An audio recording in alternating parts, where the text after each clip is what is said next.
Olá, filhos de alguém, estamos aqui com mais um episódio do Reset Crítico. E antes da gente continuar aqui, eu queria contar um pouquinho a história, como que eu conheço essa pessoa que está aqui. Então a gente trabalhou junto, né, na escola, colega de trabalho, né? E ele é professor de filosofia, né? E eu de sociologia.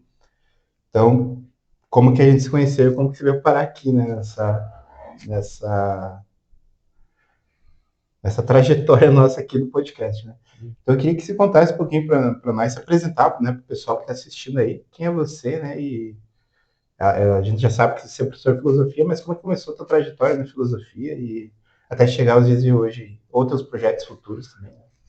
Perfeito. Bom, eu me chamo Douglas, né? Douglas Langer. Eu fui professor da rede pública de Santa Catarina, né? Até pouco tempo atrás. E agora faço parte, sou bolsista, né? Da FAPESP, né? No pós-doutorado. Bom, eu sou formado em filosofia pela PUC, né? Comecei em 2015 até 2017. Sou mestre, né? Pela UFPR. Onde eu cursei, fiz o meu mestrado, né, de 2018 a 2020, e depois fui para a PUC novamente, né, retornei, onde eu fiz o meu doutorado, né, entre 2020 a 2024, né, quando eu terminei meu doutorado e fiz minha defesa, né, em novembro.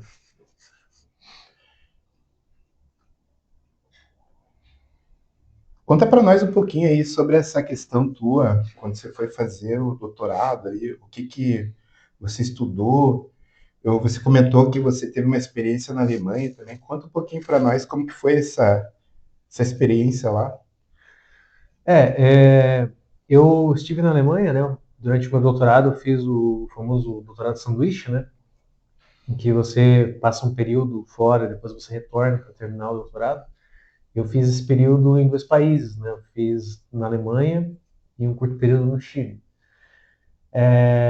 Eu fui para a Alemanha, né? Porque a minha tese de doutorado era em um filósofo alemão chamado Fichte, né? É um filósofo que é pouco conhecido hoje, é pouco assim discutido comparado a outros, né? Mas foi um filósofo importante durante o que a gente chama de filosofia clássica alemã, né? Que é um período na Alemanha que vai de 1781 a 1854. Então, assim, eu fui para lá, né? Principalmente para ter acesso a materiais que aqui no Brasil a gente não teria acesso, e é muito difícil que essas bibliotecas brasileiras, das universidades brasileiras, elas tenham esses volumes, né? Então, eu fui para lá principalmente para pegar esses materiais e poder terminar a minha tese, né? Rechear ela com o material necessário, né? Mas foi especificamente para estudar esse filósofo ou outros autores também, ou outras obras também? É, o principal objetivo foi trabalhar esse período, né? Com relação a esse filósofo. Você tem que ter, quando você faz doutorado, você tem que ter o conhecimento daquele autor e do que está sendo discutido sobre ele, assim, né? Da recepção dele, desde o início até os dias de hoje, né? Então, foi necessário fazer essa viagem para coletar esses materiais, né? Que muitas vezes não chegam aqui no Brasil ou não são traduzidos, né? Então, foi um período importante, assim, para a minha pesquisa. Mas é claro, quando você tá fazendo o doutorado, né?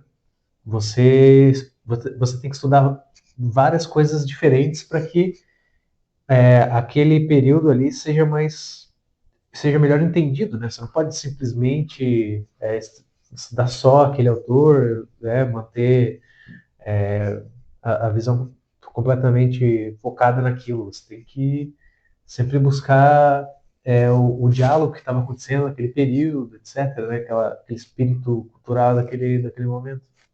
Mas tem que entender o contexto social, né? Que tava histórico também, né? Sim, sim, as E o que discussões. que, em geral, assim, o pessoal entender, assim, o que que o autor fala, assim, qual que é o, digamos assim, que você Uhum. tá analisando, assim, autores? O Fichte ele é um filósofo conhecido como. Tem um comentador chamado Parison, né, que diz que Fichte é uma filosofia da liberdade, né? E basicamente ele tenta fundamentar, né, explicar assim o que é ser livre, né? O que é ser livre. E a filosofia alemã, principalmente com Kant, né, e Fichte, né, que se considera a si mesmo como um continuador da filosofia do Kant, né? Ela ensina para a gente que a liberdade não é você ter uma expansão, né, restrita, ilimitada, mas pelo contrário, né, você limitar a si mesmo, você impor a si mesmo limitações faz com que você seja livre, não seja limitado por outro, né? Essa autonomia é um dos pilares da filosofia do Fichte, né? Tipo, você tem um caráter emancipatório, assim, digamos. Sim, do indivíduo, né? Principalmente, né, a liberdade do indivíduo, né?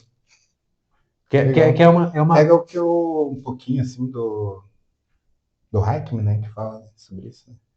Emancipação do sujeito, mas ali ele tá falando do escultural, né? É, a, Não sei se tem. a ideia daquele momento, assim, é tipicamente do pensamento emancipatório burguês, assim, né? Porque você percebia que existia um espírito de emancipação daquele povo na Europa, né? Por exemplo, com a Revolução Francesa, né? Que era uma rebelião da burguesia, né? Contra o espírito feudal.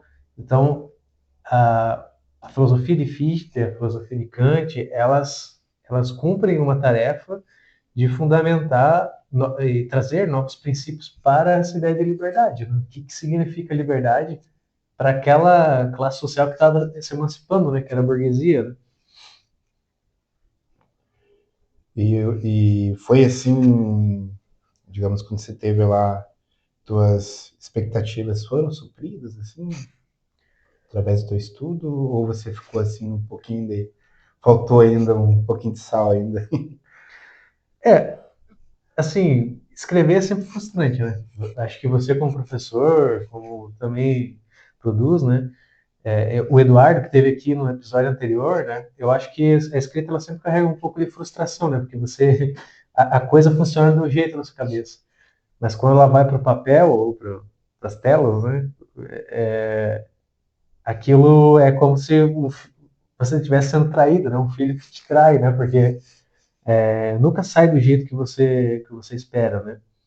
É claro que olhando assim no interior do contexto em que a minha tese foi escrita e outros textos que eu produzi na época também, assim, eu me sinto satisfeito, sabe? É óbvio que eu poderia mais, talvez, mas assim, a gente entende que a obra também é filha de um contexto, né? Então, é óbvio que, assim, eu sempre procuro, né, melhorar, né? Porque hoje eu percebo que existem problemas naquele texto, até porque o texto, depois que você escreve, é como se ele tomasse vida própria, né? Então, assim, ele está dizendo uma coisa que muitas vezes a gente já não concorda mais, né? Mas basicamente é Quer isso, fazer ofício. um rascunho do rascunho, do rascunho, Então, quer melhorar ele. sim, tem esse preciosismo, né? Você procura ser muito preciso, polir os conceitos, né, e tudo mais, mas basicamente isso, né? Muitas vezes o texto te trai, mas são questões referidas à própria profissão, né? Mas digamos assim, tua parte ali desse estudo que você fez, o que você acha que foi bem, digamos assim, ou faltou um pouquinho assim, digamos assim, você conseguiu assim chegar até, digamos, não na escrita, mas digamos assim, aquilo a pesquisar, né? Hum. Digamos sobre o filósofo, você conseguiu fazer tudo aquilo ou faltou ainda mais alguma coisinha aí? Dificilmente uma pesquisa acadêmica ela vai esgotar, né, o tema, né? Porque, assim, é como diz um professor meu, tem autores que você precisaria de mais de uma vida, né, para estudar e conseguir esgotar aquilo, mas é justamente por isso que quando a gente começa a fazer uma pesquisa acadêmica, a gente tem que delimitar os problemas, né? Fazer um recorte daquele problema. E, Não assim, ser muito amplo, assim, né? Tu pegar uma partezinha e focar mais naquela do que você ser muito amplo e não chegar a lugar nenhum, por exemplo. isso, exatamente. Assim, e dentro desse recorte que eu fiz, eu acho que eu consegui suprir aquela pergunta, né? Porque toda pesquisa, ela começa com uma pergunta, né? E a pergunta que eu tinha colocado no início do meu projeto de doutorado, etc., eu acho que ela foi suprida, assim. Legal. E saindo um pouquinho assim, você teve alguma experiência, assim, algum choque cultural lá quando você esteve na Alemanha, assim? Digamos assim, você passeando por lá, que eu acho que você saiu, né? Você saiu conhecer na Europa, né? Sim, Ou Alemanha, ou Europa, né? Você estava lá, né? Você ia suprir também tuas, digamos assim, a tua necessidade de garimpar culturalmente também, né? sim. Acho que, por exemplo, ali, tu sair, conhecer, né? Os lugares lá, né? Experiências, né? Culturais, políticas. O que Sim. que você mais, assim, te chamou a atenção, assim? É, eu tive essa experiência, né? É óbvio que esse período também é um período de você procurar entender melhor a cultura daquele povo que produziu aquela filosofia, no caso, né? A filosofia alemã. E, assim, claro, né? A gente tenta absorver o máximo possível daquela experiência, né? Óbvio, com todas as nossas limitações humanas, né? Limitações de bolsa também e tal, né? Porque o Uhum. ano é curto, né? Mas eu, assim, a coisa que eu mais fiz acho que foi visitar assim, locais históricos daquele período em que eu estava estudando, sabe? A própria universidade, né? Que eu fui para Iena, né? Que é uma cidade no estado de Turingen, na Alemanha, né? E eu visitei, assim, procurei visitar esses lugares históricos, né? Por exemplo, visitei a Napoleon Stein, né? Que é um marco de onde o Napoleão chegou exatamente para Hum, invadir Iena, né? Que era o centro cultural da Alemanha naquela época, a gente pode dizer assim. Então está marcado lá com a Napoleon Stein, né? Essa pedra de Napoleão. E, e assim, uma das coisas que me chamaram a atenção, que eu posso dizer, assim, desse choque cultural foi que muito da burocracia da Alemanha se resolve por cartas, né? hum. Assim, você faz um processo burocrático e aí você recebe cartas a respeito desse processo, né? Muitas vezes não é resolvido por e-mail, né? Como aqui no Brasil, muitas vezes você resolve por e-mail essas questões. Ah, tipo multa, Exato. processos. Uhum. E uma outra coisa que me chamou a atenção aí do aspecto negativo foi a crescente, assim, né, da extrema direita, assim, no lado oriental, né, da Alemanha, a gente pode dizer, lado leste, né, da antiga Alemanha Oriental. Como eu fiquei em Turing, né, que eu disse, né, você percebia, assim, nas ruas, sinais dessa extrema direita, assim, né, e não só a extrema direita, movimentos radicais, assim, Hum, de um extremismo com aquela ideologia, não sei se o YouTube permite falar, né, mas hum. aquela ideologia de 1940, né. E é isso que eu perguntava, se chegou a conhecer a derrubada do Muro de Berlim, ou se tem algum pedaço lá ainda, se tem alguma marca, se não chegou a conhecer. Conheci, eu visitei Berlim, né? Eu passei um tempo em Berlim e, bom, eu fui no famoso grafite, né? No Muro de Berlim, né? O Beijo dos Irmãos, né? Que é um beijo entre o Brezhnev e o Erich Honecker, né?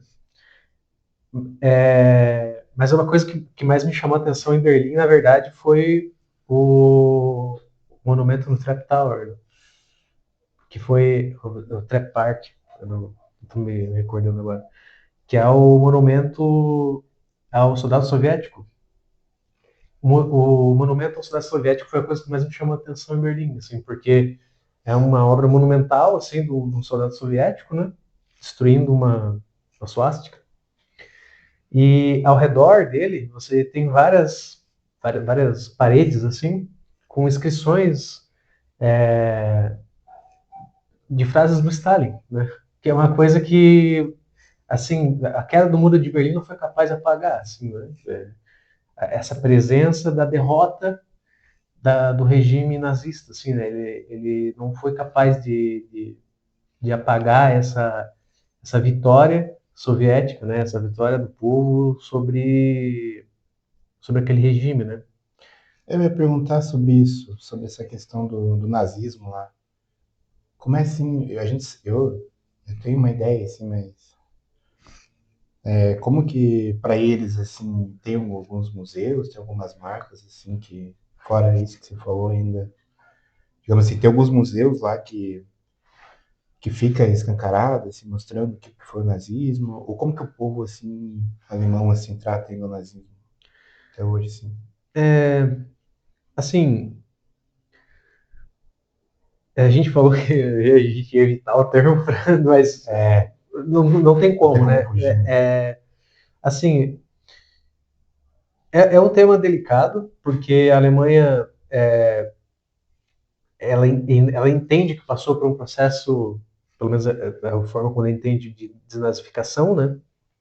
Ela teve um processo também de divisão, né? Entre os aliados do seu território. E o que a gente percebe é que, sim, existe, assim, um esforço em superar esse passado, né? Uhum. Mas o que eu acho interessante dessa história é como você não consegue dissociar o fim daquele regime com a vitória soviética, né? Assim, o papel que a União Soviética teve nesse processo. Então, uma coisa que eu achei muito presente, especialmente em Berlim, foi essa história da derrota, né? A história da derrota, na verdade, né? Por isso que isso eu achei o mais interessante, assim, no que se refere à lembrança desse período.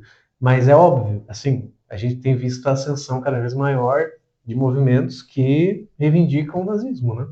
Na extrema-direita. E a gente vê também que o lado oriental da Alemanha ela tem apresentado episódios de violência contra imigrantes, né? Uhum. Então era uma coisa que é uma coisa que acho que todo imigrante acaba pensando, né, quando vai para a Alemanha, especialmente nessa região, né, do leste, sobre esse risco, digamos assim. É isso, até para o pessoal que está, digamos assim, conhecer um pouquinho, é isso que marca também o Muro de Berlim, esse, essa parte, né, essa trajetória, né, essa história lá também, né. Sim. Não é à toa que ele foi derrubado também, né, por causa disso, né. Queriam separar, né.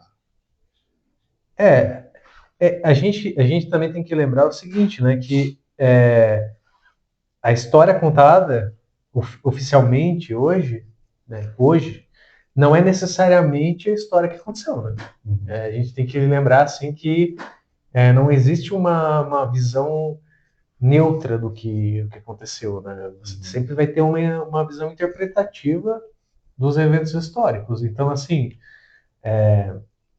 você percebe que pouco se fala que quem criou uma Alemanha alternativa, digamos assim, né, que divide a Alemanha, foram não foi a União Soviética, né? Não foram os comunistas da Alemanha que fizeram essa divisão. Né? Quem fez a divisão, né, burocrática da Alemanha foi os aliados ocidentais, a gente pode dizer assim. Né? É importante considerar isso e pouco se vê falar, né? Pouco se ouve falar disso na Alemanha, né? Hoje. Então, sobre isso, assim, dessa tua trajetória que você teve lá na Alemanha, eu tenho duas perguntas a fazer, assim. É mais como uma questão, é, uma curiosidade mesmo, assim, principalmente eu que sou da ciências sociais, né?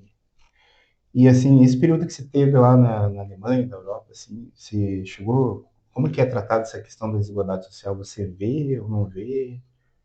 É diferente do Brasil? Como que você viu lá?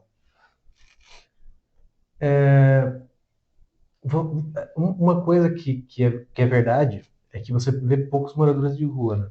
Assim, você vê poucos moradores de rua em comparação com o que você vê no Brasil, obviamente. Mas isso não significa que não exista pobreza, né? Obviamente, assim, inclusive a Alemanha, especialmente a Alemanha, ela sofre consequências de conflitos que muitas vezes não são no seu território, né? Eu lembro que no período que eu estava lá, que existia uma crise do gás, né?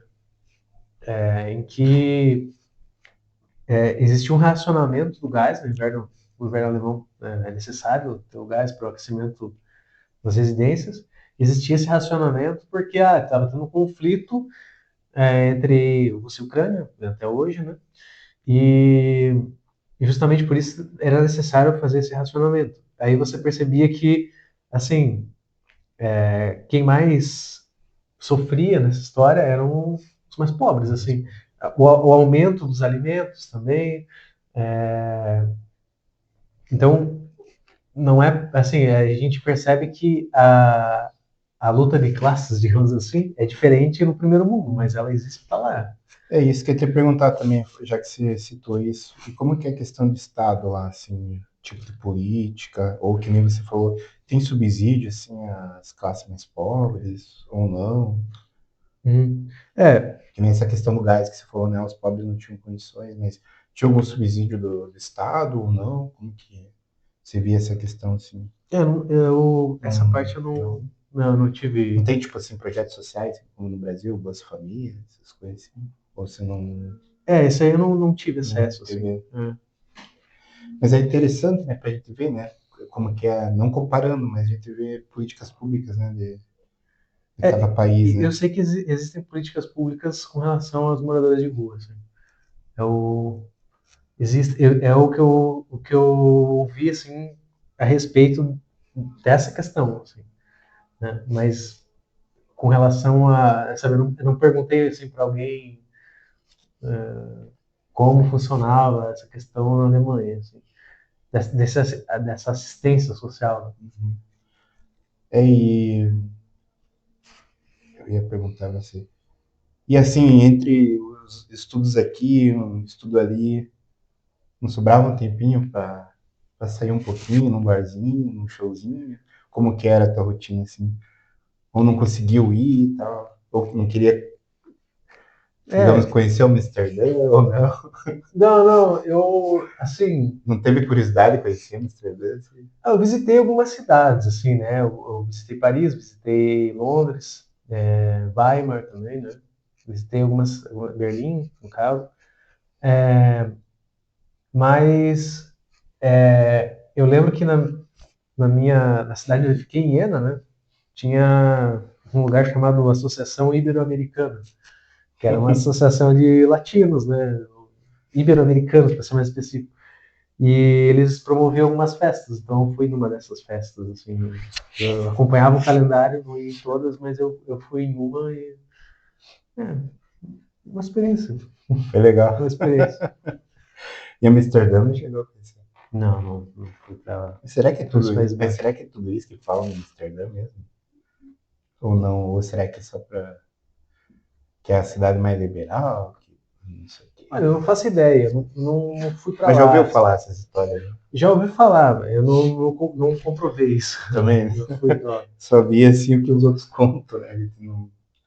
Mas quem sabe? O que que, só para fechar, não, tem mais duas perguntas ainda sobre essa questão da Alemanha.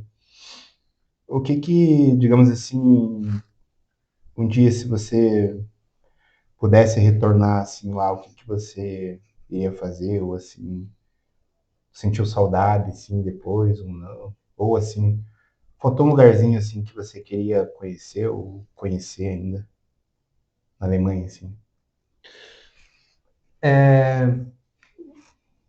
Conhecer, faltou muita coisa, assim, né? É que você não tinha tempo, né? Você estava Mas, estudando, né? sim, exatamente. Então, assim, A gente ficava tinha que difícil focar. eu visitar todos os locais históricos importantes, né?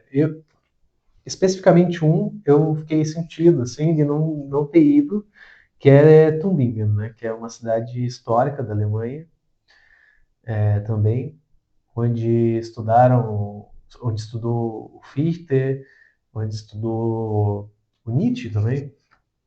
Então, especificamente essa cidade, assim, eu gostaria de ter visitado e não Faltou. visitei. E também ela tem uma outra mística em volta dela, que é o fato de que um filósofo, né, que acabou, digamos assim, enlouquecendo, entre aspas, e ele ficou lá, morou, passou o resto da vida lá, que foi o Hölderlin, né, que também eu gostaria de ter visitado a torre em que ele ficou, digamos, o resto da vida, e eu não consegui. Mais um dia, né? Quem sabe, né? Quem Tem sabe essa eu... experiência na volta de novo, né? É, né? Desculpa, Alemanha ali, Europa, né? Quer dizer assim, né? Conhecer, Sim, teve sim. tuas. É, Só explica um pouquinho pro pessoal, assim, é que, como que é essa questão? Tu vai num lugar, mas tu pode passear, né? Tipo, tu pode andar, né, na Europa, né? sobre o espaço Schengen, o espaço Schengen ele é um conjunto, é um espaço ali, né, que aglomera vários países e a Alemanha faz parte desse espaço.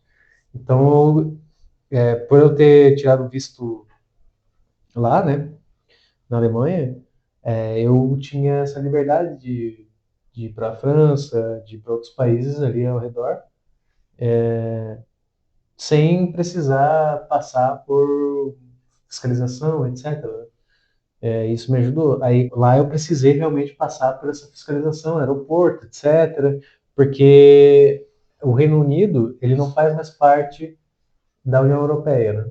E então eu tive Ele que fazer saiu, esse né? processo, né? Até porque eu fui de avião e aí teve que passar pela fiscalização do aeroporto, né? Então, Qual seria a última pergunta para a gente finalizar essa parte ali da trajetória, né? Quando você estudou na Alemanha ali? uhum. Uma pergunta. E o Marx, assim, como que é visto? A gente sabe que no Brasil aqui, né, ele é, alguns grupos, né, ele é demonizado, né? E como que ele é visto lá na Europa, assim? Como que você vê essa questão do Marx? O Marx ele está enterrado em Londres, né? Ele passou os últimos anos de vida dele lá. E eu visitei o túmulo dele, né? Assim, o túmulo dele é repleto de homenagens para ele, né? Você tem bilhetes de vários idiomas diferentes, né? Desde o mandarim, o inglês, espanhol, etc. Você tem o próprio túmulo, que já né? Um túmulo majestoso, assim. E você tem também moedas de vários países diferentes ali, você tem flores, né? Então, assim, o Marx ele tem um reconhecimento de boa parte do mundo, assim, ainda, né?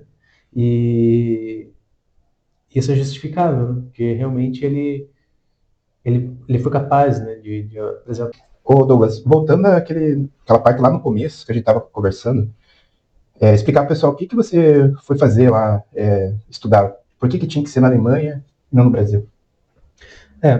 uma das razões principais, né, como eu comentei, é a escassez de material, né? É óbvio que a gente tem vários materiais aqui no Brasil, mas é evidente que a maior parte está na Alemanha, está na Europa, né? Então, essa ida para a Alemanha, ela tem a ver com a coleta de materiais. E muitos materiais, eles simplesmente não existem aqui no Brasil e não foram traduzidos também. Então, essa coleta dos originais, essa coleta de literatura secundária, que a gente chama, né, que são os comentadores, na língua original, é importante, né? Então, você fazer esse garimpo, né, dessas obras lá, é fundamental para você poder manter uma qualidade elevada na sua pesquisa, né? E a gente E, não pode ignorar o trabalho que já foi feito, né, por outros pesquisadores.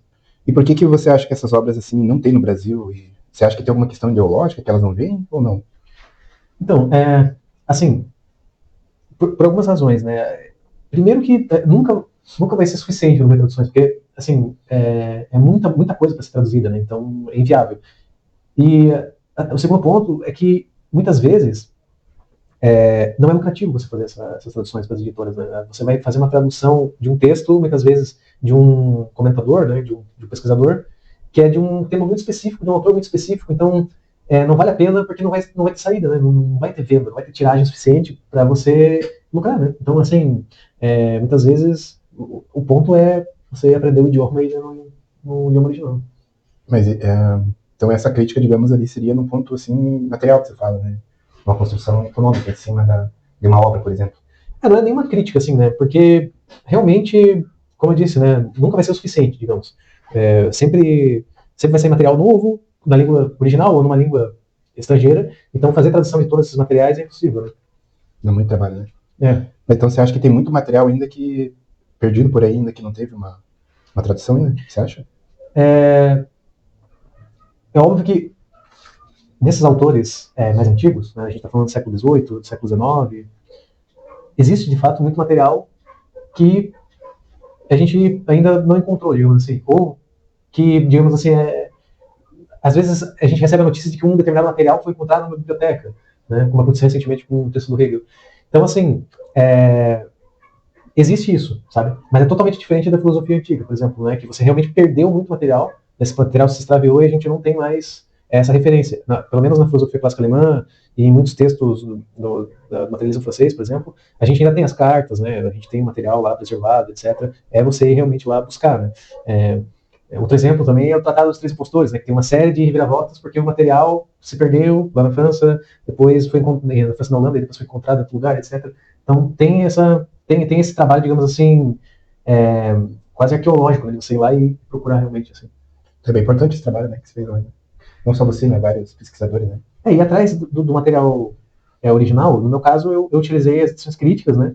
E utilizei, que já é o material garimpado, digamos assim, né? Já é o material que já passou por esse processo arqueológico, digamos assim. O cara já pegou lá e organizou e fez uma leitura dele própria da questão. Depois, esse material dos comentadores também, ele já é um material, digamos assim, refinado, né? Então, eu não fiz tanto esse trabalho de procurar um texto, digamos assim, perdido, né? Um santo grau, assim. O meu trabalho foi mais de ter acesso à língua, aos textos na língua original e materiais que não existem realmente no Brasil porque não vieram justamente porque não tiveram tradução, não tiveram uma edição por meio das editoras brasileiras, né? Uhum. Uma coisa assim, como a gente é professor, né, e educador também, como que você teve acesso, assim, como que foi? Você pagou ou você não uma bolsa? Explicar para o pessoal, assim, entender, assim, como a importância da educação na tua vida, como que você chegou a ter essa oportunidade, estudar fora e tudo. Ok, assim, eu em 2015 eu entrei na universidade, né? Fiz minha graduação na PUC. Depois eu consegui uma bolsa mas nesse período eu já fazia iniciação científica, que a gente chama, né? O nome é bem sugestivo já, né? Você inicia nessa trajetória que termina no doutorado, digamos assim, né? Que é a pesquisa mesmo, né? Pesquisa de uma investigação mesmo, criteriosa dos temas, etc. Daí eu já era bolsista nesse sentido. Aí, depois do mestrado, eu consegui uma bolsa CAPES na UFPR, de mestrado. E depois eu consegui uma bolsa, de novo, da CAPES, no doutorado. Né? Aí, o doutorado de sanduíche é uma bolsa também, que você é mandado para outro país, né? Você faz o período lá, etc., e volta para terminar aqui. Então, toda essa trajetória, ela só foi possível realmente por causa das bolsas de estudo do governo federal, assim, né? E em alguns casos de outras instituições, porque seria muito difícil você ter tempo, né? Você que é professor, você trabalha, você sabe isso, né? Que, muitas vezes não dá tempo realmente de você ir lá e sentar e ler cuidadosamente, e fazer essa investigação, esse trabalho de formiguinha. É extremamente difícil, principalmente quando tem tempo, né? E essas bolsas permitiram isso, né?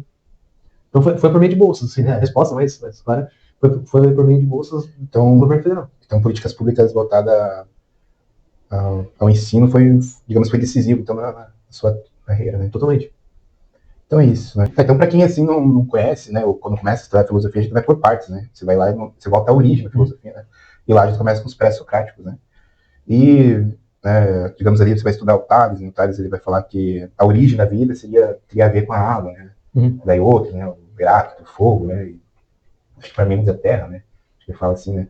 Eu sei que tem relação com a origem, mas é algo assim muito... Vocês poderiam complementar isso? Ele é surreal, né? Uma época muito distante, mas começa a racionalidade, né? Vocês poderiam complementar um pouquinho essa questão deles pensarem, irmos fora da caixinha, né? Como que começa essa jornada pela filosofia? Assim, a preocupação fundamental deles era claro que é, né? Era essa necessidade de você encontrar um princípio para o conjunto da realidade, né? E você tem várias versões, desde o Tales, Mileto, né, até Parmênides, Heráclito, etc. Empédocles e outros autores. Assim, a gente diz que a filosofia começou ali porque, na verdade, você tem essa redução do conjunto do real, né, a um único princípio, né, uma única raiz. Né? Dali você consegue deduzir todo o restante. Essa cadeia lógica é o início da racionalidade no sentido de um combate ao mito, mas não um combate assim para destruir o mito, mas para ser uma alternativa. Explicações, né? É uma tentativa de você conseguir encontrar um sentido para o real para além daquela arbitrariedade do mito. Né? E outra questão também tem a ver com a origem, né, dessa própria procura, né? Porque você vai ter muitas pessoas dizendo assim, a filosofia ela nasce no Ocidente, na Grécia e etc. Mas não é exatamente dessa forma, né? Você tem autores, por exemplo, John Burnett, né, no livro Aurora da Filosofia, que mostra bem assim essa influência de outros povos para a consecução dessa tarefa, assim, né, de construir esse pensamento logicamente estruturado. Né? Por exemplo, a influência da matemática egípcia, né? Essa influência egípcia é pouco tratada, né, com relação ao surgimento da filosofia, mas ela existiu. Até isso é comentar, né? Mas imagina, né? A gente vive imaginar assim, né, uma sociedade totalmente distante, né, do que a gente chama de racionalidade, né? E o Tales, ele teve descobrimentos bem legais, assim, que hoje a gente usa na matemática, né? O teorema de Tales, ele vai calcular os ângulos, a sombra da pirâmide, né? Que é algo bem diferente para a época. Ele prevê o eclipse solar também, né? Imagina, a gente nem sabia o que tinha lá fora na Terra, né? E ele é capaz de prever um eclipse através de cálculos, né? Depois tem uma Pitágoras, né? Que também vai falar aí que tudo é número, né? Tem as escolas pitagóricas, né? Que falam, né? São os pitagóricos, né? Que vão estudar os discípulos, né? A gente hoje fala alunos, né? Mas na época os discípulos de Pitágoras, né? Que vão calcular e vão tentar chegar, né? Os princípios matemáticos que a gente conhece hoje, né? Uhum. Mas você acha que... então ali foi o início, né? Dessa saída da caixinha, né? A gente pode dizer, né? Ou você acha que antes disso teve mais alguma, ou se perdeu na história, ou é a partir daí mesmo, como a gente estudou aí? Eu acho que o caminho da racionalidade, como a gente conhece hoje, né, em toda a sua expansão global, a gente pode dizer, ela tem início na Grécia, mas a gente tem que também perceber qual que é o caminho constitutivo desse pensamento, né, desse próprio pensamento. Como é que ele se constituiu, da maneira como ele se constituiu para se espalhar depois? É aí que a gente tem que pensar que o próprio povo grego se localizava numa região de intenso fluxo de outros povos. Né? Então, assim, é óbvio que eles sofreram influência de diversas culturas diferentes para a construção da sua forma de pensamento. Né? É uma coisa ali que a gente conversando aqui, eu estava pensando duas coisas bem importantes também. Né? Uma, como hoje as disciplinas se separaram, né? Por exemplo, quando eu comecei a dar aula, eu sou formado em matemática também, né? Em sociologia, né? E daí, quando eu fui dar aula de matemática, que eles espantam. Como que alguém de humanas vai dar aula de matemática? Sendo que lá, quando a gente estuda em filosofia, a gente vê, né? Formação de filosofia também, né? A gente vê que a matemática era só uma, né? A biologia era uma só, né? Era só filosofia. E a modernidade separa isso, né?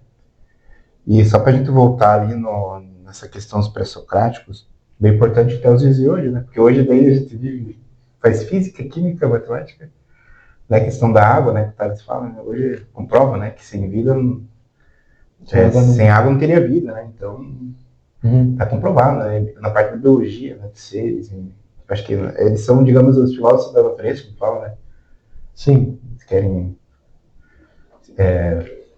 ali, né, mostrar como que funcionava através Sim,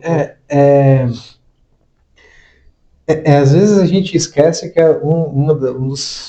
uma das ferramentas principais da filosofia é a lógica, né?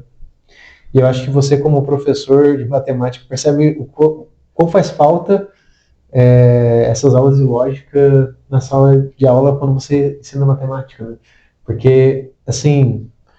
E aí, quando eu falo lá que quem criou a lógica foi um filósofo também, né, Aristóteles, né, como a gente conhece, assim, quem trabalhou a lógica de uma maneira mais cuidadosa foi o Aristóteles, e a gente percebe isso no órgão. Né? Isso. Ele explica o princípio do terceiro excluído, etc. Está presente nesse texto. Então, é interessante perceber que muitas dificuldades, né, com relação às operações matemáticas poderiam ser simplesmente resolvidas a partir das explicações da lógica formal, assim, né? E, infelizmente, muitas vezes a gente vê que os alunos não passaram por esse ensino na lógica desde o início dos primeiros anos do ensino médio.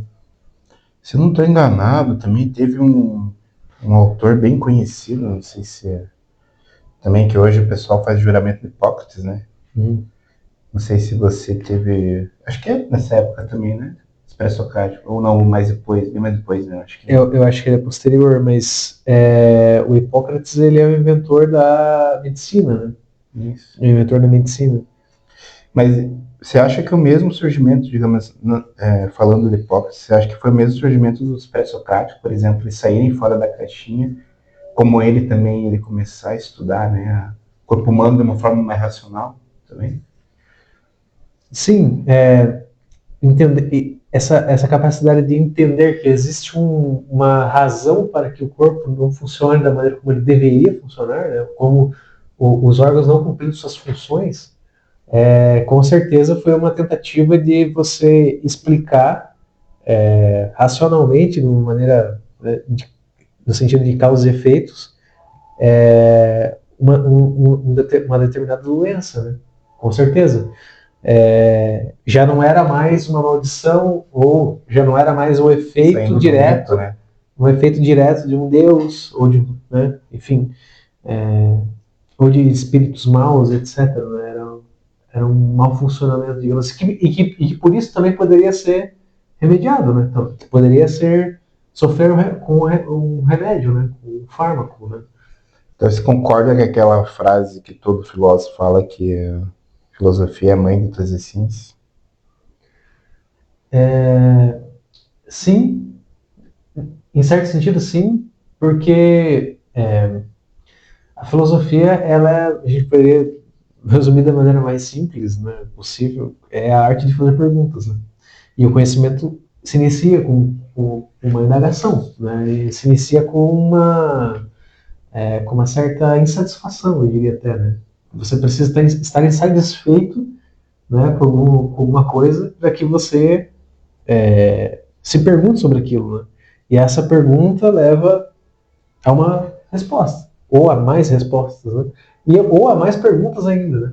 Então, assim, obviamente que a filosofia, nesse sentido, poderia ser considerada a mãe de várias ciências, né? Como a gente conhece.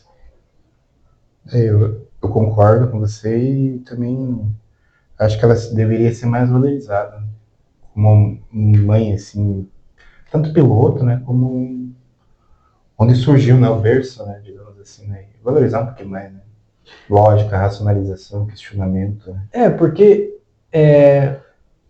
essa é uma questão muito delicada hoje, porque você percebe que as universidades, por exemplo, né, principalmente a partir da reforma do ensino médio, né, que foi assim, um ataque, né, ao ensino público, a gente percebe isso, houve um enfraquecimento das licenciaturas, né? E acaba que as licenciaturas elas são o coração da universidade, né? Você, você percebe que o nascimento da universidade foi a partir da teologia e da filosofia, né? E hoje você percebe que essas duas disciplinas elas são jogadas para escanteio, mas de maneira geral as licenciaturas sofreram muito, né? E têm sofrido muito, e, e, e as universidades têm se tornado institutos técnicos, né? Assim, é literalmente assim, o que dá dinheiro de maneira mais imediata, né? E,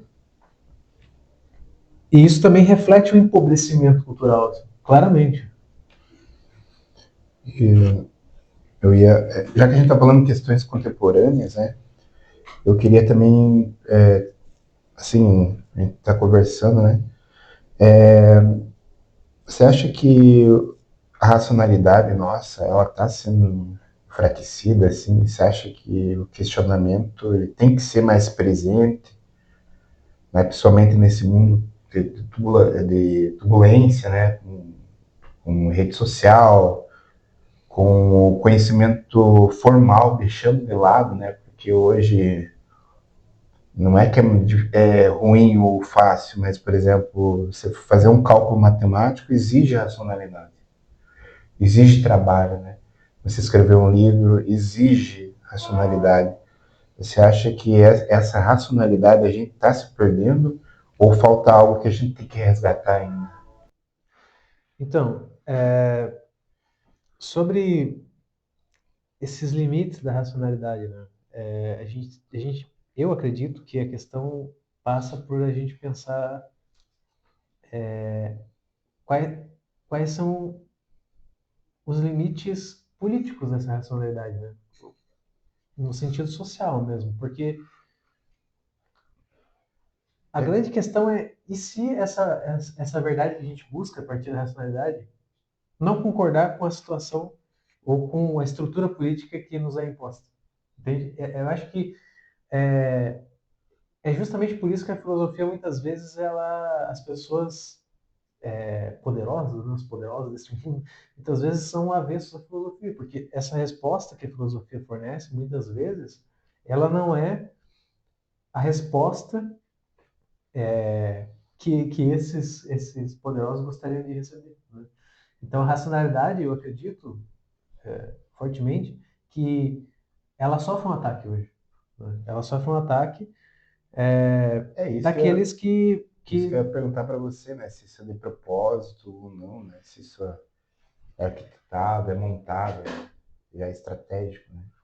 é, é, é evidente que a racionalidade hoje ela sofre esse ataque porque em muitos aspectos ela representa uma contraposição ao, aos interesses políticos hegemônicos, né, e que nos são impostos, né? Digamos assim, a verdade muitas vezes ela não é aquilo que gostaríamos que ela fosse.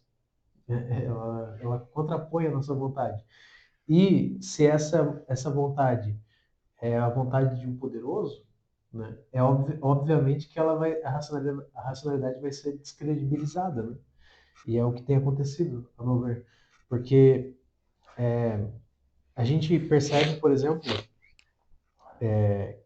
que o nosso, que o nosso, nossa estrutura econômica, ela é uma estrutura racional.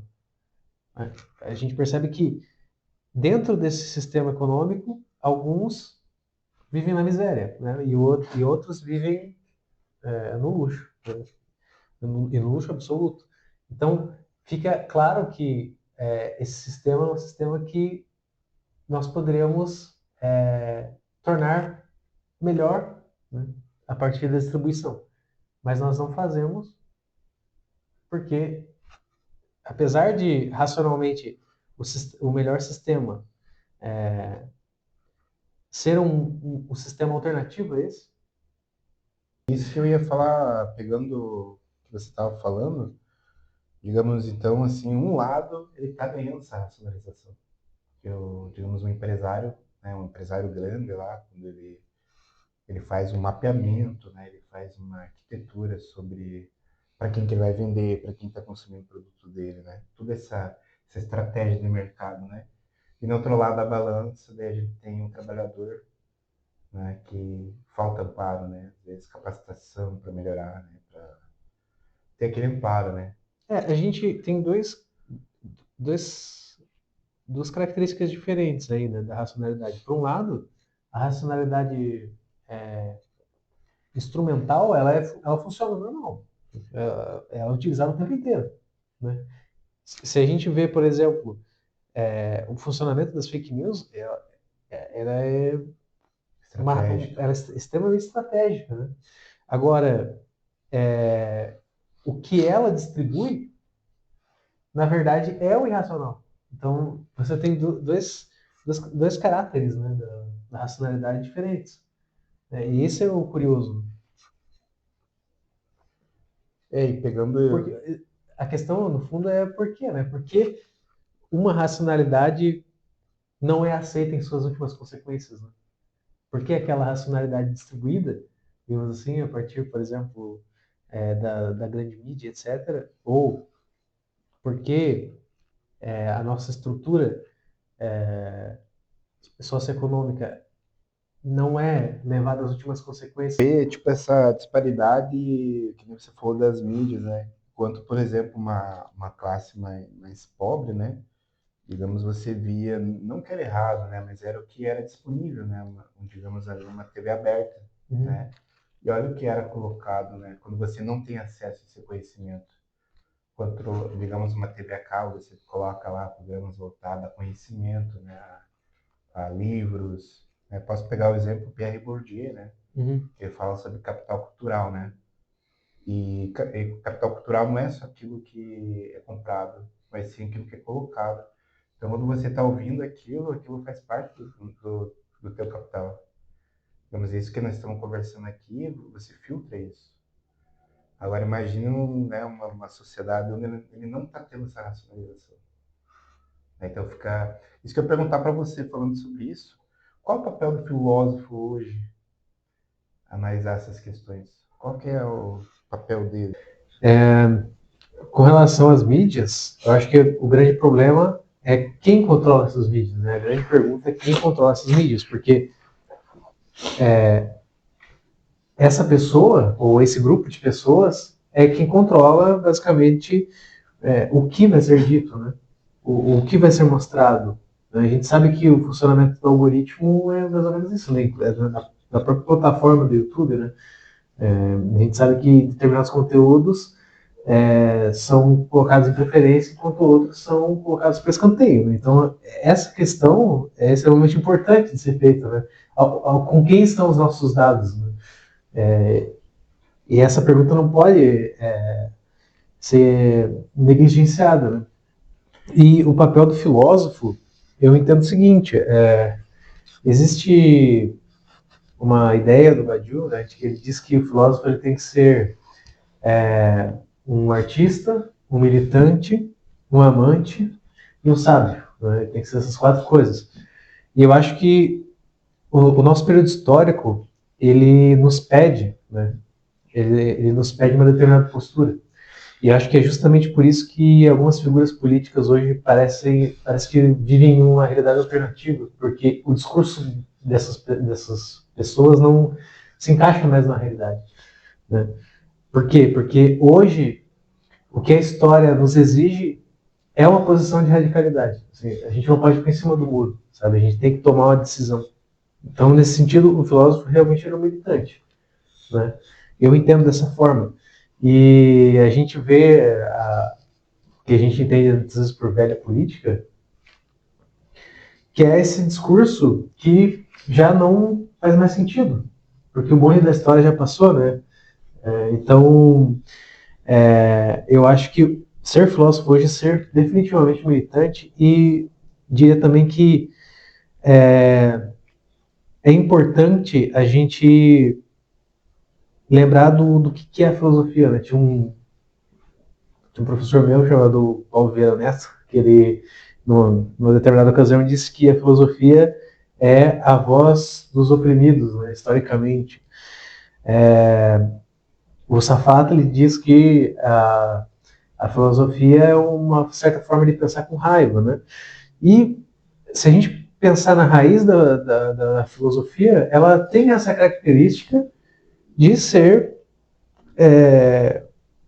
uma forma de enxergar o mundo em que você fará perguntas e incomodará com elas. Né? Esse é o ponto. Porque a origem delas é um incômodo.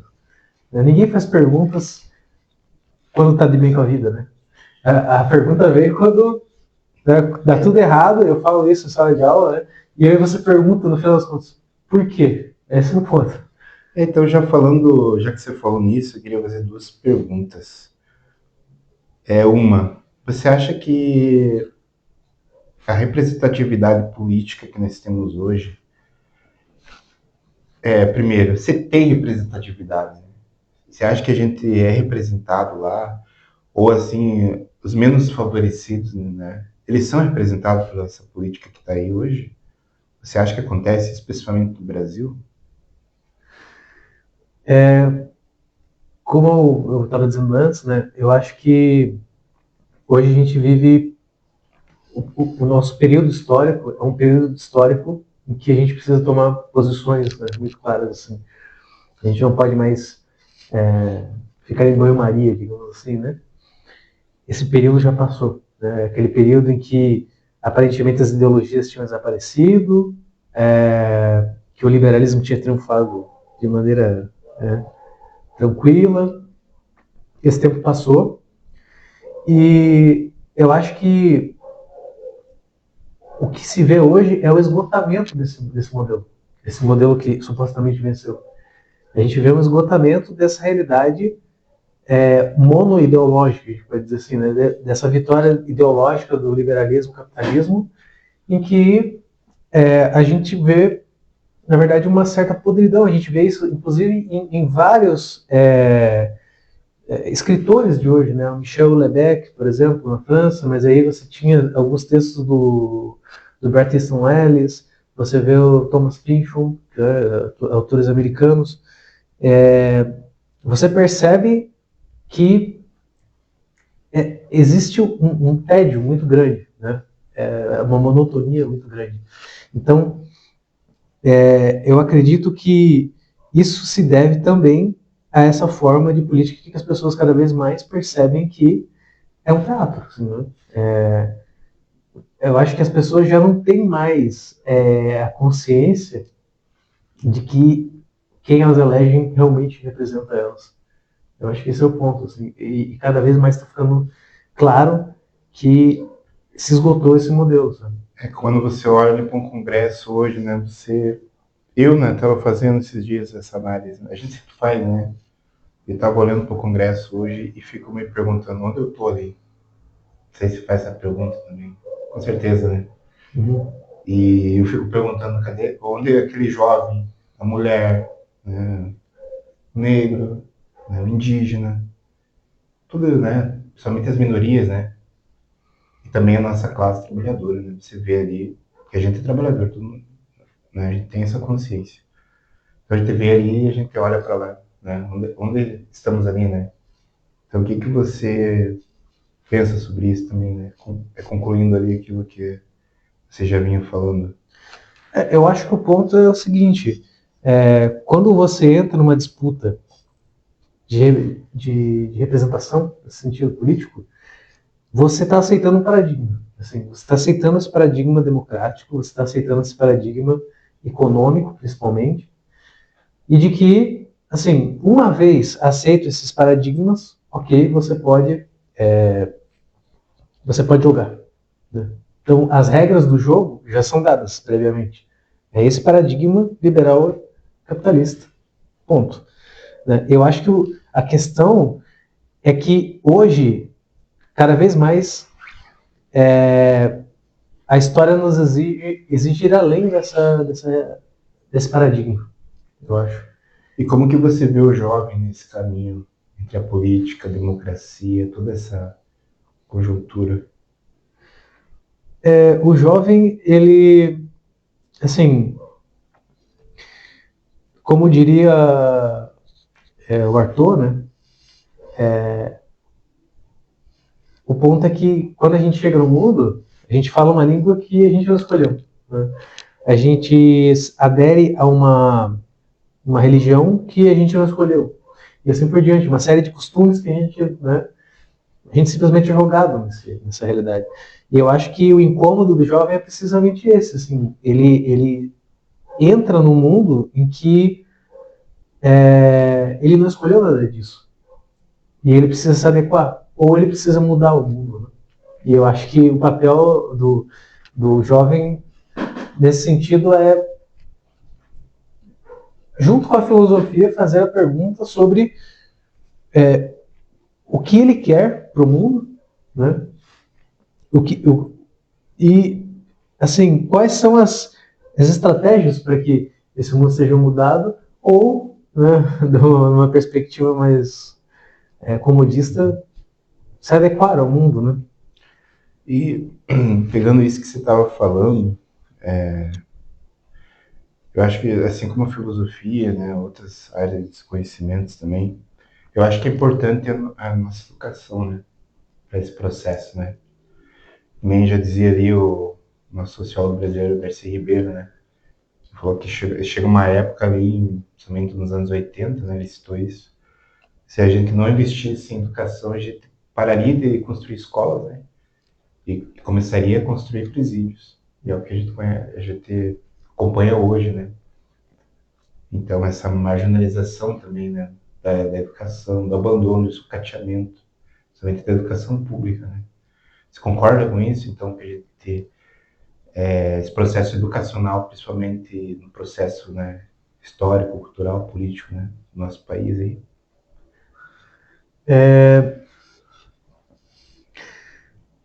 Eu acredito no que, no que Marx e Engels já disseram, assim, principalmente se a gente for pegar textos como as teses sobre Feuerbach, que é o seguinte, a educação ela também está inclusa nessa realidade socioeconômica, né, nessa organização social. Né? Então, é difícil que a educação, por si só, seja veículo de mudança social, né? Porque ela também está dentro desse jogo. Então, e a gente percebe isso, que os problemas sociais eles entram na escola. Né? Não é como se a escola tivesse uma autonomia completa da sociedade. Né? Os CIEPs até foram uma tentativa disso, né, no Rio de Janeiro, né, de fazer afastar de uma realidade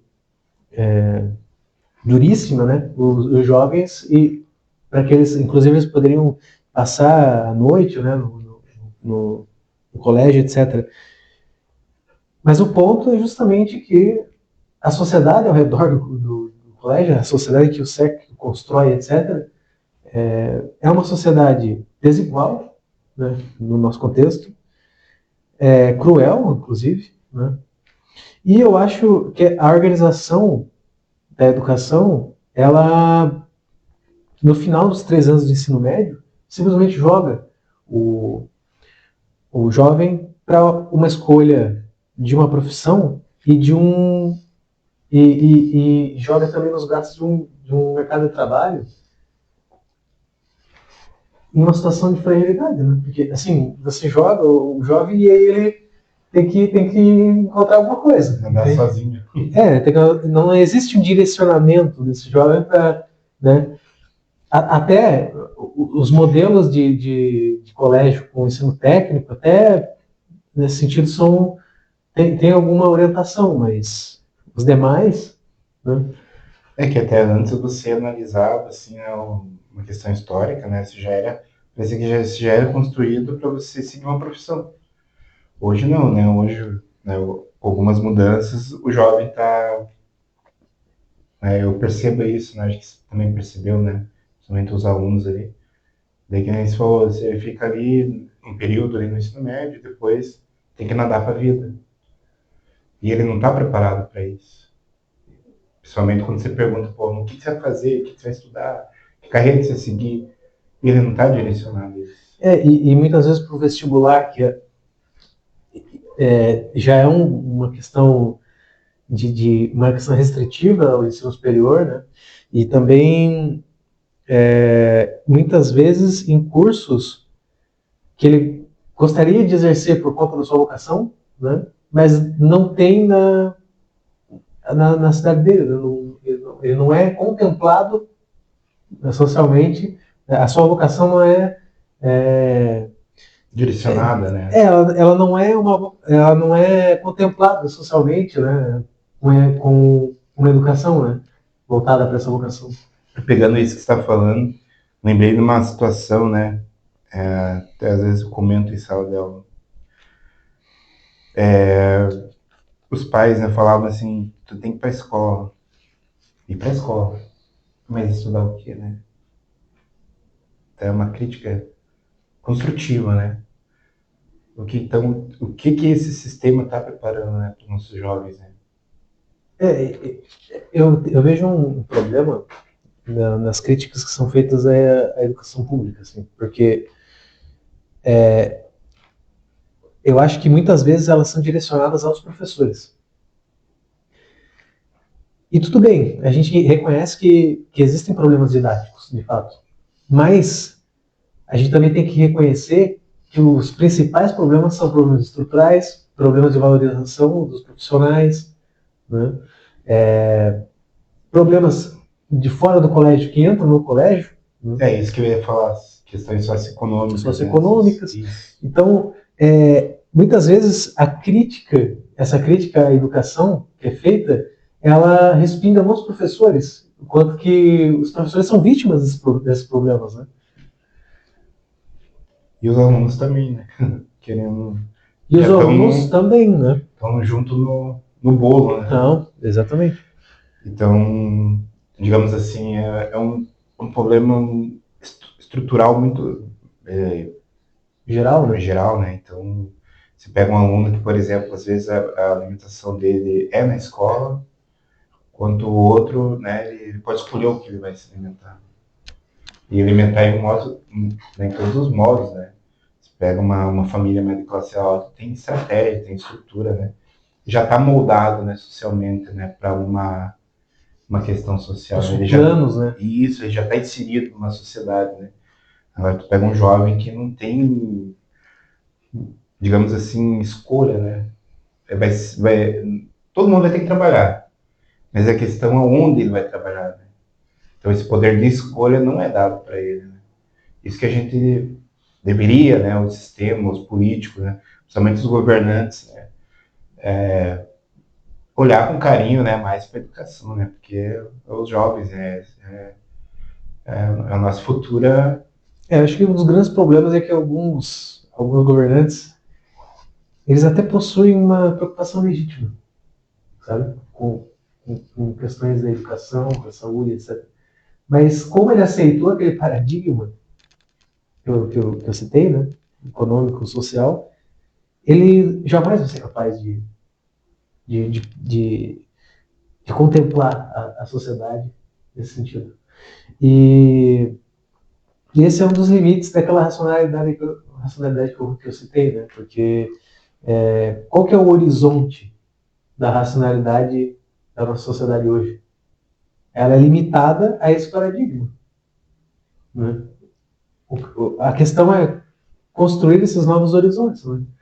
Talvez essa seja a grande tarefa hoje em âmbito teórico, né? Conseguir construir esse horizonte novo.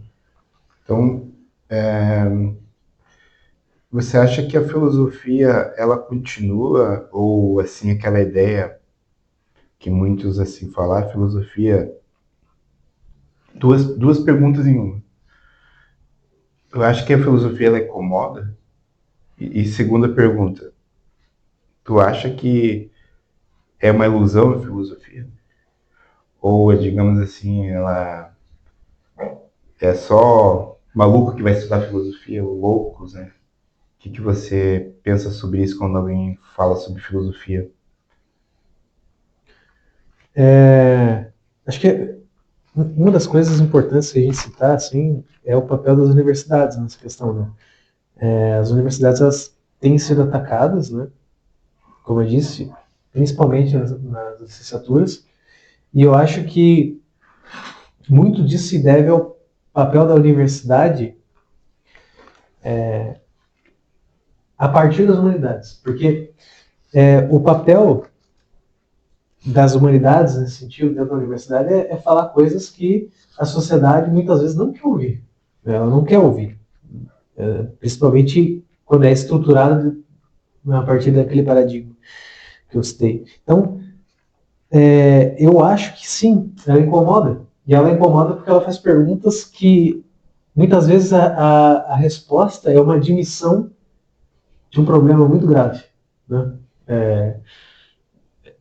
Às vezes, quando você faz a pergunta certa, cai um véu, né?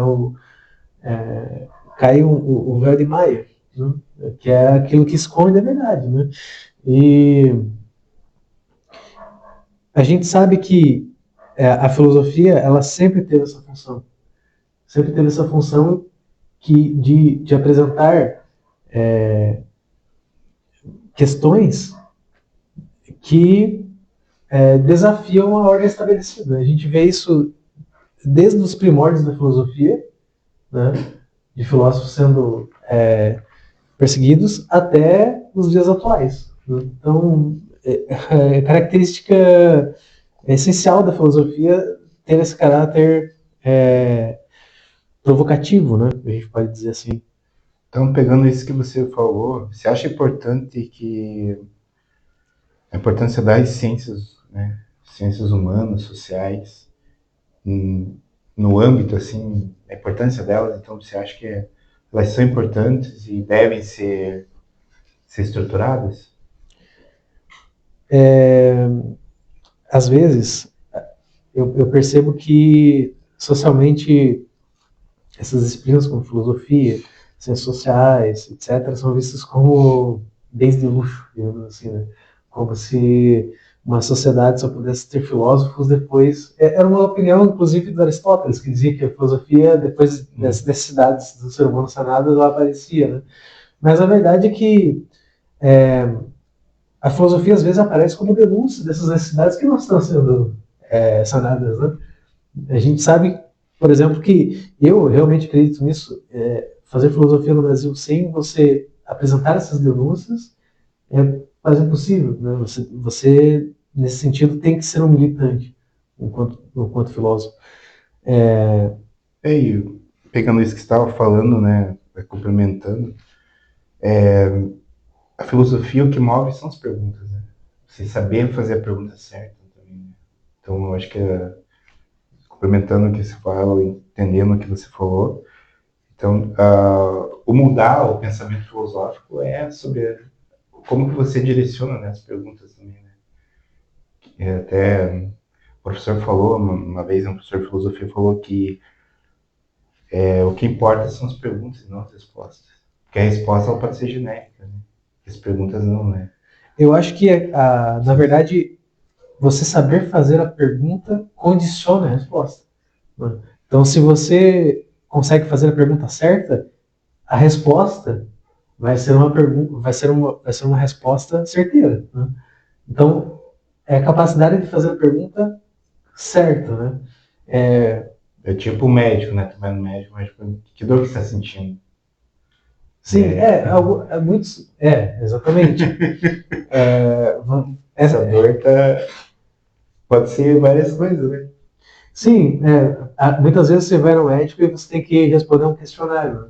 Quer dizer, aquele questionário já está tentando apresentar várias perguntas, né, para restringir outras, outras hipóteses que poderiam ser levantadas. Né? Então, se você pega um questionário daquele, todas as perguntas têm uma razão de ser. Né? Você está tentando restringir o horizonte para encontrar a resposta certa. Até eu já gosto quando o médico fala assim: quem trouxe você até aqui?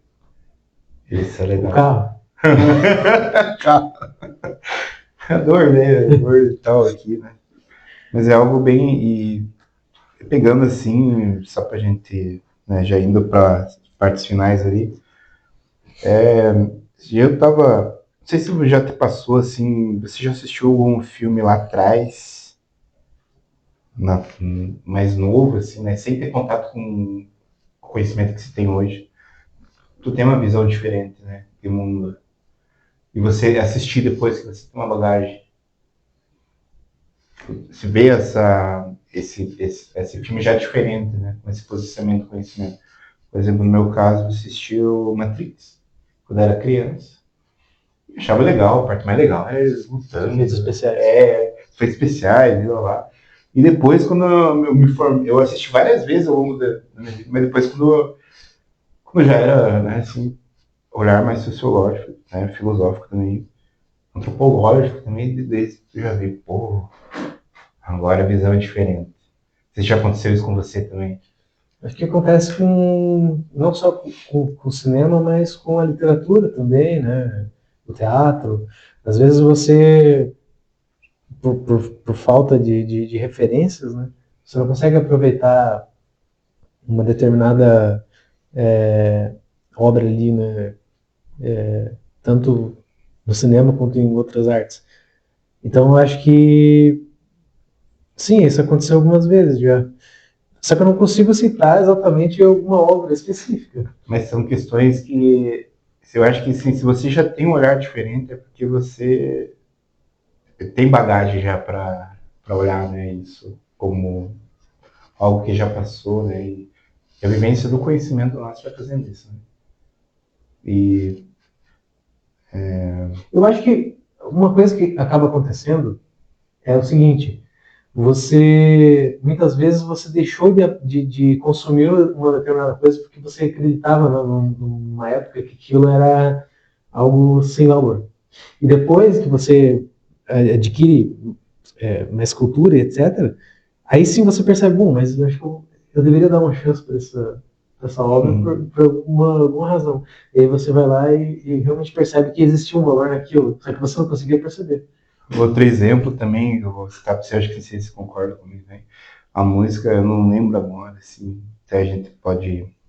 A música do Pink Floyd, é aquela, esqueci o nome, aquela que ele fala dos aluninhos, assim, estudando. Another Brick in the Wall. Isso. Aquela música, quando você é mais novo, você escuta ela, nossa, legal, né, a batida e tal. Depois tu vai entender o que seria.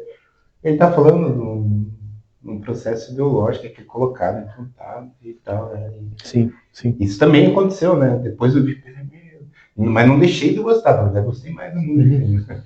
Mas assim, tu vê que é um processo que vai. É tipo assim o Matrix de novo, né? Parece que tá reconfigurando a gente. Isso acontece com várias coisas, né? Às vezes você, por exemplo, você consome uma coisa porque você realmente não. E aqui não é desmerecendo em nada, né? Mas às vezes você consome alguma coisa e muitas vezes deixa de reconhecer o valor mais profundo daquela obra. Acho que esse é o ponto. Assim, e aí depois, quando você vai se instruindo cada vez mais, você vai conseguindo aproveitar melhor aquelas obras.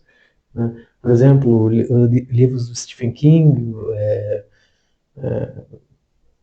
do Michel Houellebecq, por exemplo, aí você vai lendo e você vai entendendo o que há de significante naquilo, né? Mais profundo mesmo. Antes da gente ir para os finais aqui, eu queria fazer mais uma indagação assim, para a gente terminar. Você acha que a filosofia, ela tá só digamos, ela é só algo abstrato agora, ou ela parte já, ela já passou essa parte, ela tá mais presente na ética ou na nossa realidade? Eu acho que a gente pode dizer que eu acho que a grande questão da filosofia hoje é encontrar, como eu disse, um horizonte novo para uma realidade que, digamos, está mofada. Né? E o papel, talvez, da metafísica hoje seja encontrar, né? O que é a metafísica? A metafísica é um dos ramos da filosofia, né? a gente pode colocar como das mais abstratas, né? É encontrar realmente uma forma de pensar rebelde. Né? Eu acho que esse é o ponto, assim. Porque a nossa forma de racionalidade hoje é uma forma que, infelizmente, a nossa metafísica pode ser compreendida, né, como uma metafísica conformista.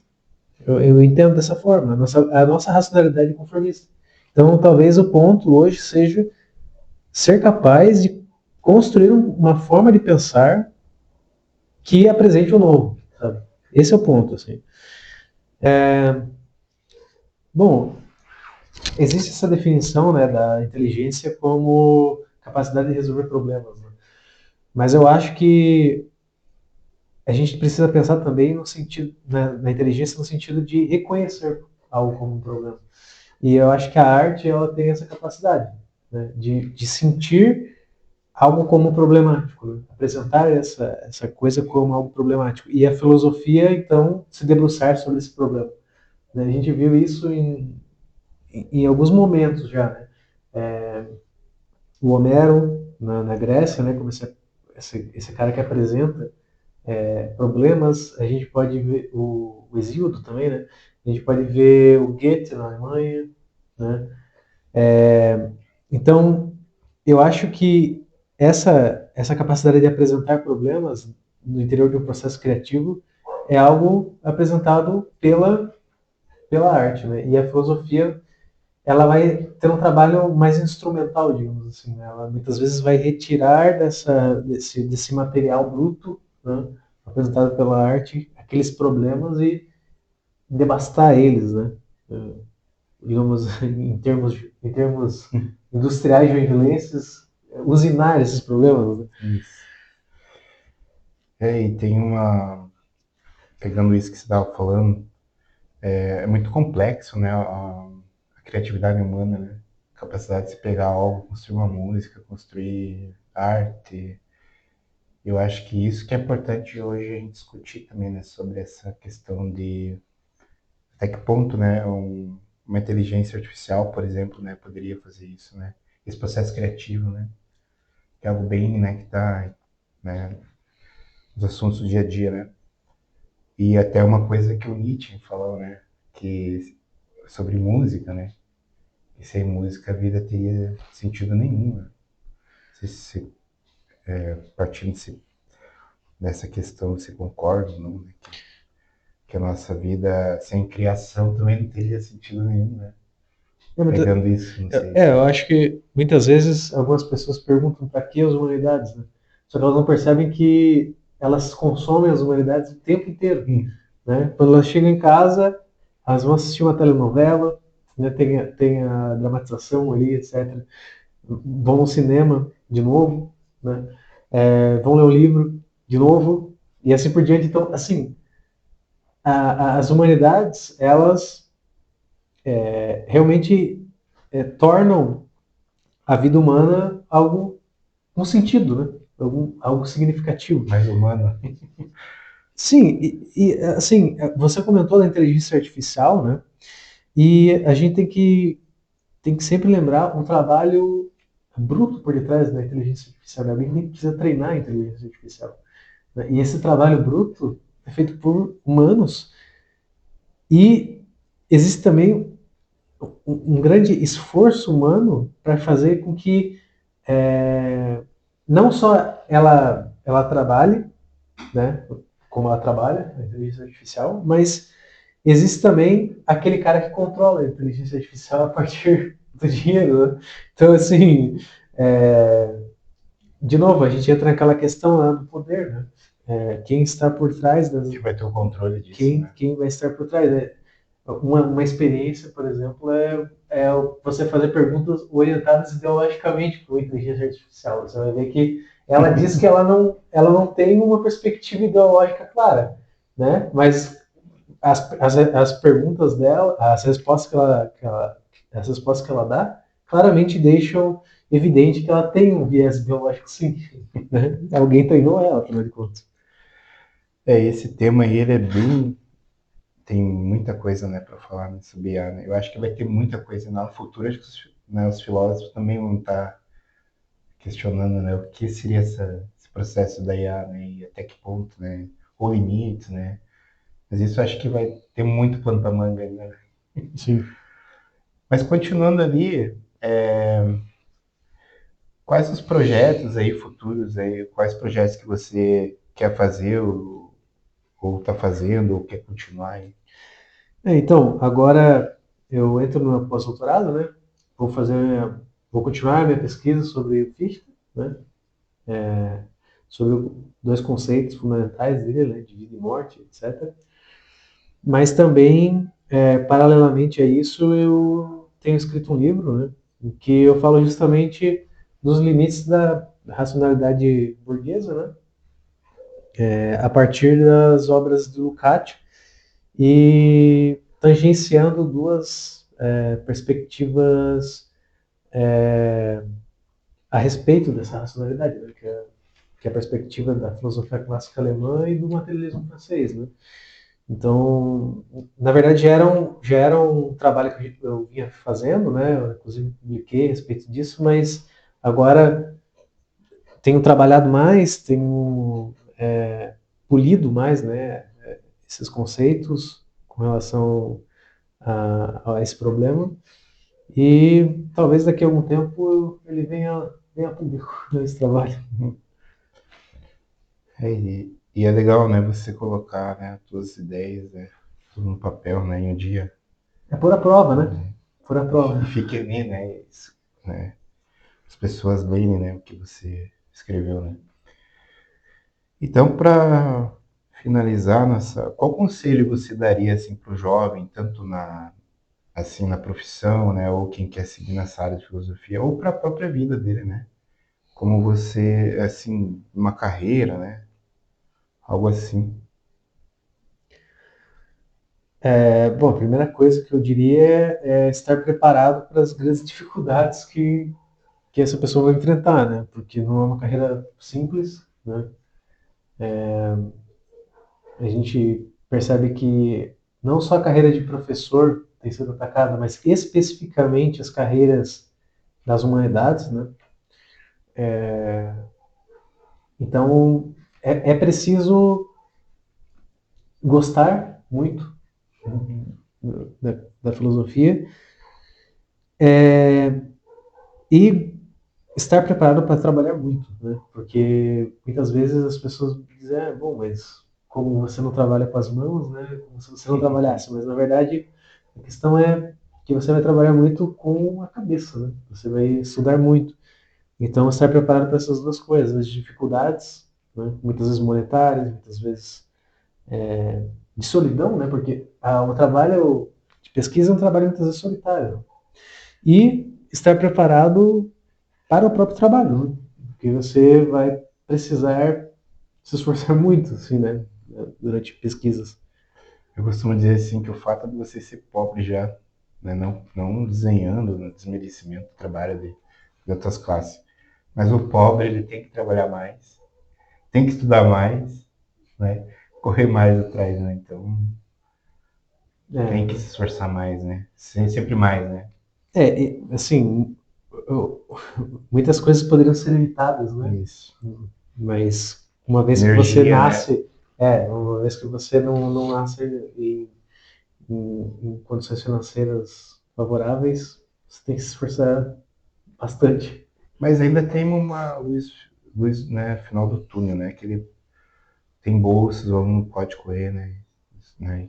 O Tentar e conselho que eu estudar. dou é estude, né? Estude. Essa história de que, sabe, vai ficar rico, sabe, por uma grande jogada, né, uma jogada de mestre, uma ideia genial, a gente tem que ser realista, né? Uma Nem ilusão, todo né? mundo vai conseguir, né? Nem todo mundo vai conseguir e se não for o Pode seu plano A conseguir, mas a estudar, que seja chance o plano é B, então, né? isso. Pode conseguir, mas a chance está desfavorável a ele, É, né? estudem, gente, estudem, Isso. porque, assim, nem todo mundo vai ter aquela jogada de mestre, assim, aquela grande sorte, né? Vamos fazer para nós fechar aqui, ó, a gente vai, cada um vai falar uma frase de um autor aí, né? Você escolhe. Eu vou começar então, daí você faz a Ok. tua também. Quando você pensa aí, eu vou fazer a minha. Então eu vou citar uma frase de um sociólogo brasileiro, né? Florestan Fernandes, né? Já é falecido, né? Foi um dos principais sociólogos brasileiros que a gente teve aí, né? Então ele fala que um povo educado, né? Ele não aceitaria as condições da miséria e desemprego como as que temos, né? Então ele questionou muito isso e o papel da educação, né, nesse trabalho. Agora é com você. É, eu vou escolher uma frase do Lukács, que é a política como meio, a cultura como fim. Isso. E agora, né, você falou que eu tinha que trazer um presente, né? Eu tem um. trouxe um presente aqui fazendo referência a um filósofo que eu estudo bastante, né? Que é o Aham. Hegel, né, a Coruja de Minerva e o Espírito do Tempo, né? Legal, obrigado. Vai ficar eternizado aí no nosso podcast Reset Crítico aí. Obrigado, gente. Até o próximo episódio de Reset Crítico. Tchau pra vocês e até a próxima. Obrigado pelo convite. Despede do pessoal também, né? Valeu, pessoal. Um abraço aos meus alunos, ex-alunos. Né?